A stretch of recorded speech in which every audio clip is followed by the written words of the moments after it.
안녕하세요. 외국인을 위한 범죄 예방 교육 강의를 맡게 된 경찰청 조수인 경감입니다. 지금부터 여러분이 겪을 수 있는 다양한 범죄 피해 사례와 유형을 알아보고 예방할 수 있도록 설명드리도록 하겠습니다. 여기 한 베트남 이주 여성이 있습니다. 그녀는 한국말을 못한다는 이유로 남편에게 무차별 폭행을 당했고 전치 5주 이상의 진단을 받았습니다. 이 여성은 심한 언어적 폭력에도 시달려 왔는데요. 위 폭행 사건으로 가해자인 남편은 긴급 체포되었습니다. 위와 같은 것을 우리는 가정폭력이라고 하죠. 가정폭력은 남편과 아내, 부모와 자녀, 형제, 자매 및 기타 동거 가족을 포함한 가족 구성원 중에 한 사람이 다른 구성원에게 의도적으로 물리적인 힘을 사용하거나 정신적인 학대를 통하여 고통을 주는 행위를 말합니다. 가정폭력의 유형은 어떤 것들이 있을까요? 흔히 가정폭력하면 신체적인 폭력만 생각하기 쉬운데요. 가정폭력의 유형은 더 넓습니다. 경제활동의 통제, 방임 등의 경제적 폭력, 성학대와 언어적 학대 등 정서적 폭력도 가정폭력에 해당합니다. 비난, 피해자를 학대하는 모습을 자녀에게 보여주거나 협박도 가정폭력에 해당합니다. 가정폭력은 이 유형들이 한 가지 이상 복합적으로 발생하는 경우도 상당히 많습니다. 가정폭력에 대한 잘못된 통념들이 참 많습니다. 첫 번째, 맞을 짓을 했으니까 맞는다? 아닙니다. 어떠한 경우에도 폭력은 정당화될 수 없습니다. 두 번째, 내 가정을 내 마음대로 하는데 무슨 상관이냐? 아내, 자녀는 소유물이 아닙니다. 잘못하면 때려서라도 고쳐야 한다는 잘못된 통념 때문에 가정폭력이 정당화되고 만연되고 있습니다. 세 번째, 가정폭력은 가정 내의 문제로 이웃, 사회에서 개입해서는 안 된다? 아닙니다. 가정폭력은 사회를 무너뜨리는 범죄 행위이자 사회 문제이고 법적인 문제입니다. 이웃과 사회, 정부가 개입하여 피해자를 보호하고 폭력을 제지해 행위자의 폭력성을 교정하고 치료해야 합니다. 그렇다면 가정폭력이 일어났을 때 어떻게 해야 할까요?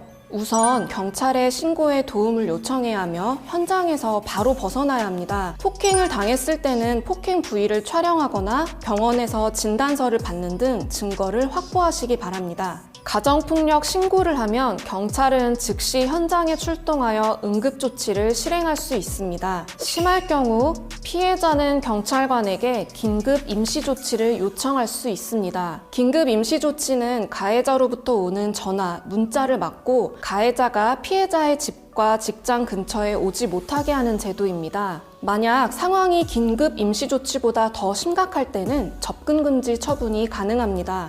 또한 경찰 신고 외에도 여성 긴급 상담 전화 1366과 다누리 콜센터에서도 도움을 받을 수 있습니다. 만약 배우자에게 여권이나 외국인 등록증을 빼앗기거나 반환 요구를 거부당했다면 어떻게 해야 할까요? 타인 소유의 서류를 은닉하고 반환을 거부하는 행위는 형법상 문서 손괴죄에 해당합니다. 이 경우 행위자는 손괴죄로 처벌됩니다. 불응 시에는 입건되어 수사를 받게 됩니다. 가정폭력은 사적인 영역이 아닙니다. 가정폭력의 위험에 노출되고 있다면 두려워 말고 경찰에 꼭 도움을 요청하세요. 이번에는 한 소년의 이야기를 들려드리겠습니다. 소년은 몇 년 전 외국인 근로자 아버지와 함께 한국으로 왔습니다. 적응을 어려워하던 중 아버지에게 체벌을 당하기 시작했습니다. 체벌뿐 아니라 심지어 하루에 한 끼도 먹지 못한 날도 많았습니다. 네. 실제 일어난 아동학대의 사례를 살펴봤습니다. 아동학대란 주민등록상 18세 미만의 아동의 건강, 복지를 해치거나 정상적인 발달을 저해할 수 있는 모든 폭력적인 행위입니다. 아동학대의 유형은 신체학대, 정서학대, 성학대, 방임 및 유기 등으로 구분할 수 있습니다. 여러분, 아이들은 우리의 미래입니다. 내 아이라고 해서 내 마음대로 하는 것은 아동학대가 될 수 있다는 것 꼭 기억하시기 바랍니다. 다음은 성폭력 피해 사례를 함께 보시겠습니다. 회사원이었던 피해자는 상사에게 강제추행과 성적 모욕을 당했고 상사는 강제추행으로 처벌받았습니다. 성폭력이란 상대방의 의사에 반하여 가하는 모든 성적 행위로 신체적, 언어적, 정서적 폭력을 포괄하는 광범위한 개념입니다. 성폭력의 대표적인 유형들로는 원치 않는 성관계를 하게 하는 강간과 피해자가 원치 않는 신체 접촉을 하는 강제 추행이 있습니다. 또한 준강간은 피해자가 술에 취한 상태이거나 또는 잠자고 있는 사이 강간하거나 추행하는 것을 말합니다. 업무상 위력 등에 의한 간음도 있는데요. 일터에서 팀장, 사장과 같은 상사가 상하 관계를 이용하여 강간하는 것을 말합니다. 만약 성폭력 피해를 입었을 경우 어떻게 대처해야 할까요? 우선 중요한 증거를 최대한 확보해야 합니다. 몸을 씻지 말고 입고 있었던 속옷은 버리지 말아야 합니다. 몸에 멍이나 상처가 있는 경우 사진을 찍어 증거를 남기세요. 그 다음 경찰에 반드시 신고하시기 바랍니다. 경찰 외에도 여성 긴급 상담 전화 1366, 다누리 콜센터 1577-1366에서도 도움을 받을 수 있습니다. 대한민국에서는 성폭력 피해자를 위한 다양한 보호, 지원 대책을 제공하고 있습니다. 피해자는 수사 과정에서 동성 경찰관에게 조사를 받을 수 있고 국선 변호사 지원을 받을 수 있습니다. 피해자 조사를 받을 때 가명을 사용할 수 있을 뿐 아니라 가족이나 신뢰할 수 있는 사람과 함께 할 수 있습니다. 또한 신변 보호를 받을 수 있고 심리 상담이나 임시 숙소 지원도 가능하니 안심하고 경찰에게 신고하기 바랍니다. 이주 여성 B씨는 고향에 대한 향수와 외로움에 랜덤 채팅 어플을 자주 이용했습니다. 그곳에서 고향 친구 C를 만나 우정을 쌓았는데요. 어느 날부터 C에게서 옷을 벗은 사진 등을 요구받기 시작했습니다. B씨는 신고하려 했지만 C는 가족과 인터넷에 B의 사진을 유포하겠다며 협박과 금품을 요구했습니다. 여성을 협박해 촬영한 성착취 영상물을 텔레그램에 유포한 성착취 사건 기억하시죠? 성착취 사건. 방금 본 B씨의 사례를 디지털 성범죄라고 합니다. 디지털 성범죄는 불법 촬영, 유포 외 사이버 공간에서 일어나는 모든 성범죄를 말합니다. 디지털 성범죄의 유형들은 아주 많고 지금도 다양하게 논의되고 있습니다. 성적 욕망 또는 수치심을 유발할 수 있는 사람의 신체를 몰래 촬영하거나 협박, 강요로 촬영하거나 이를 당사자 동의 없이 유포하고 공유하는 행위 등이 있습니다. 만약 다른 사람에게 성적인 내용을 포함한 글, 그림, 사진, 영상, 음향을 보내거나 전화상으로 성적인 내용의 말을 하면 성폭력 범죄의 처벌 등에 관한 특례법 외에 다수의 법령에 의해 처벌될 수 있습니다. 디지털 성범죄 피해를 당하게 되면 어떻게 해야 할까요? 우선 증거 자료를 삭제하지 말고 저장하여 경찰관에게 피해 사실과 함께 신속하게 신고하세요. 경찰서를 방문하기 어려우면 온라인상으로도 신고할 수 있습니다. 경찰청 홈페이지에 접속하거나 모바일 앱 사이버캅을 설치하면 됩니다. 디지털 성범죄 피해 영상물에 대한 전문적, 지속적인 삭제 지원이 필요할 경우에는 디지털 성범죄 피해자 지원센터에서 도움을 받을 수 있습니다. 여러분, 디지털 성범죄는 중대한 범죄입니다. 불법 촬영물을 보거나 업로드, 공유하는 행위도 명백한 범죄입니다. 절대 해서는 안 되겠죠?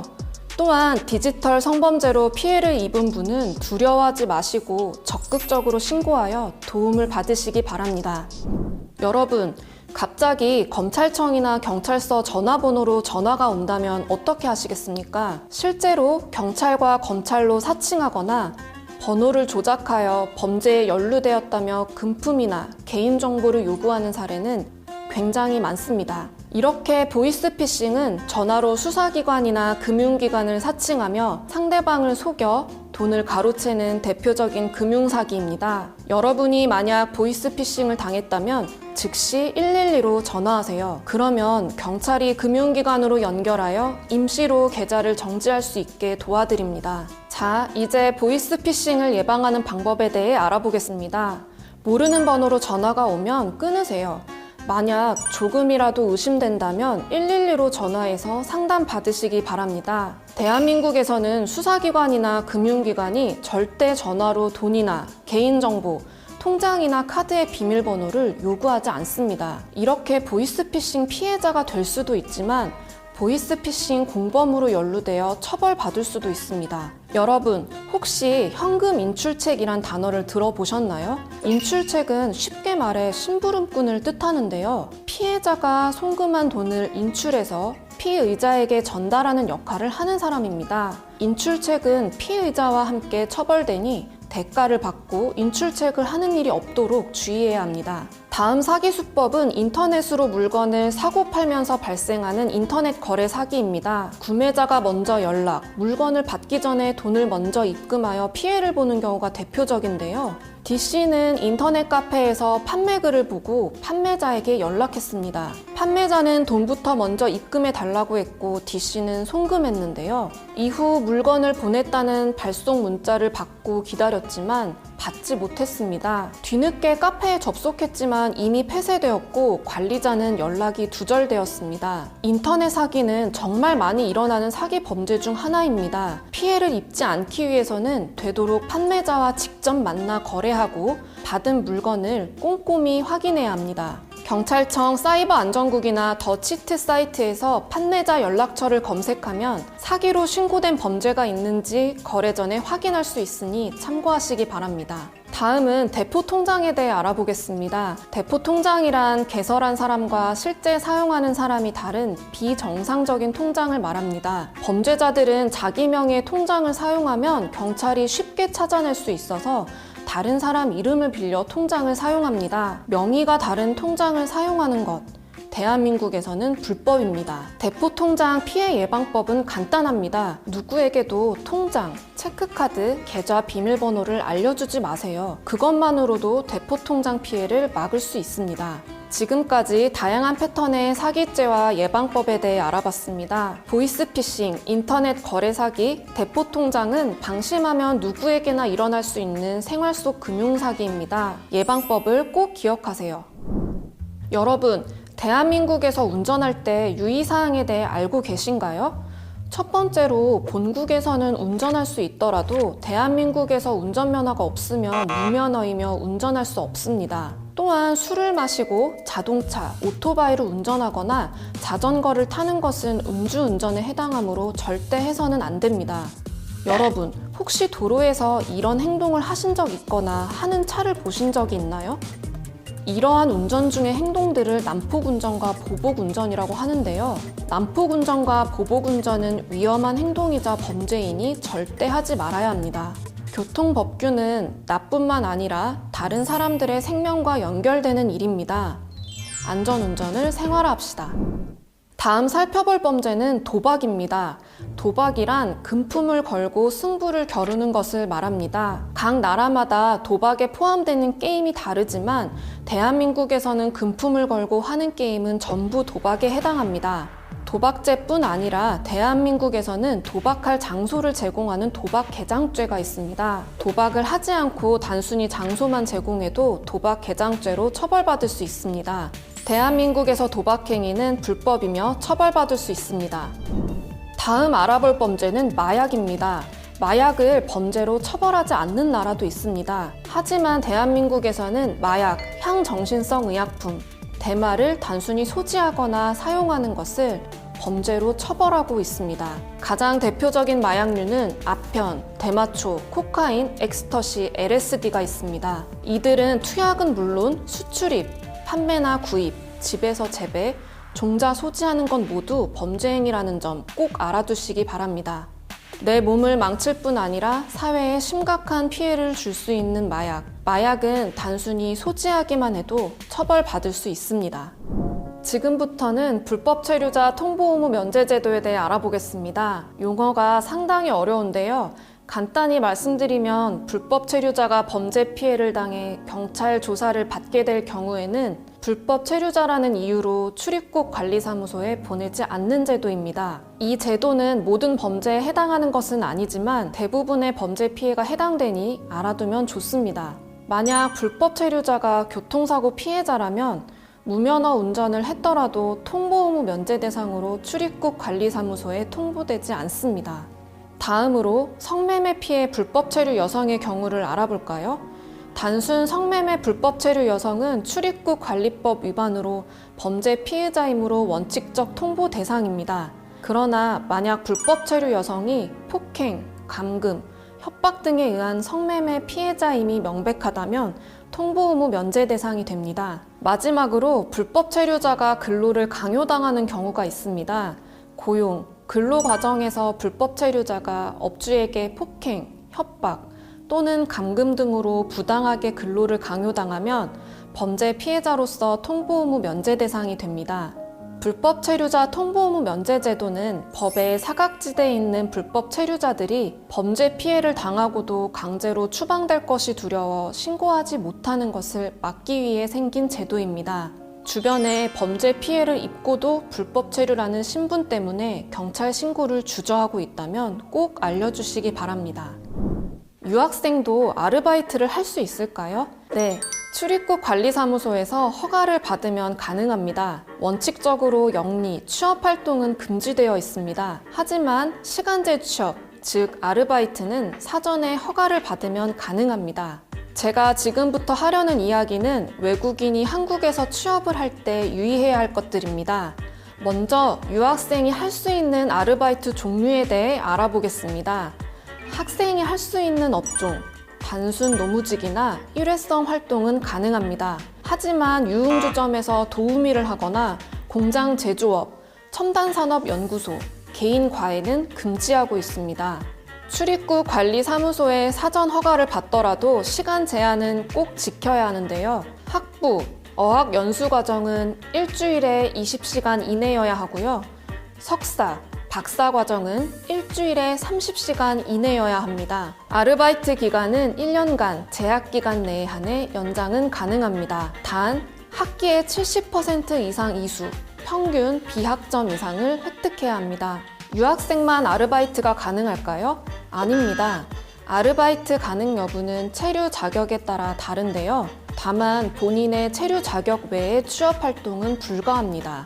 다음은 결혼 이주 여성분들이 취업 활동 시 주의해야 할 부분입니다. 그 예로 한국인과 결혼한 딸의 출산을 돕기 위해 가족 초청 비자로 온 가족들이 있었습니다. 그런데 이들이 취업 활동을 하여 출입국 관리사무소에서 단속하였고 결국 강제 퇴거된 일이 있었습니다. 이처럼 가족 초청 시 방문 동거 비자로 체류를 연장하는 경우에도 원칙적으로는 취업이 불가합니다. 대한민국에서 외국인이 살아가는 데 가장 중요한 부분인 취업과 관련된 주의사항을 알아봤습니다. 구체적인 내용은 출입국 사무소에서도 확인이 가능합니다. 지금까지 다양한 범죄 사례와 대처, 예방법에 대해 알아봤습니다. 어떠셨나요? 이 내용들은 대한민국에서 정말 쉽게 만날 수 있는 것들이기 때문에 잘 기억해 두시기 바랍니다. 한국에서 안전하고 건강하게 생활하셨으면 좋겠습니다. 감사합니다.